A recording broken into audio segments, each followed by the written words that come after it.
మా అమ్మ దీని గురించి తెలిస్తే నాకు కామెంట్ చేయండి. నాకైతే పైనాపిల్ లాగా, సీతాఫలం లాగా, అలాగే కొంచెం పుల్లగా టామరిన్ లా కూడా అనిపించింది. ఇది ఈ ఫ్రూట్ పేరేంటో కామెంట్ చేసి చెప్పండి. మేమైతే రీసెర్చ్ స్టేషన్ లో ఉండగా వాటర్ కోసం అయితే మేము వచ్చాం భయ్య. కాయిన్ వేసిన తర్వాత నాకు 2 నిమిషాలు గుండు కొట్టుకోవడం ఆగిపోయింది. వాటర్ రావట్లేదు ఏంటో తప్పేస్తాను కాయిన్ అనేసి. దేవుడు కరుణించి మాకైతే మిషన్ ఆన్ చేశాడు, వాటర్ అయితే పడ్డాయి. సో మేమైతే ఆకుండా వాటర్ పట్టేసుకుని మా రీసెర్చ్ స్టేషన్ కి అయితే పట్టుకెళ్ళిపోయాం అనమాట. మనుషులనే నమ్మని రోజుల్లో మిషన్ ఎలా నమ్ముతాను, నమ్మాల్సి వచ్చింది. ఇదైతే నాకు హ్యాండ్ ఇవ్వలేదు భయ్య, మంచిగానే హెల్ప్ చేసింది. కోనసీమలో పట్టిన వాటర్ తాగుతుంటే మా వాడు ఎక్స్ప్రెషన్ ఎలా ఉందంటే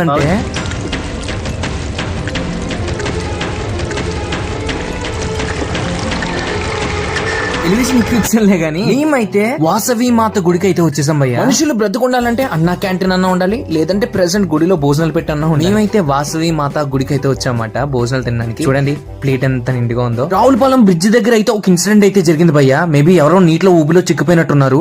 బట్ కేర్ఫుల్ గా ఉండండి, ఎంత ఈత వచ్చినా సరే మన రోజులు కాదు, జాగ్రత్త.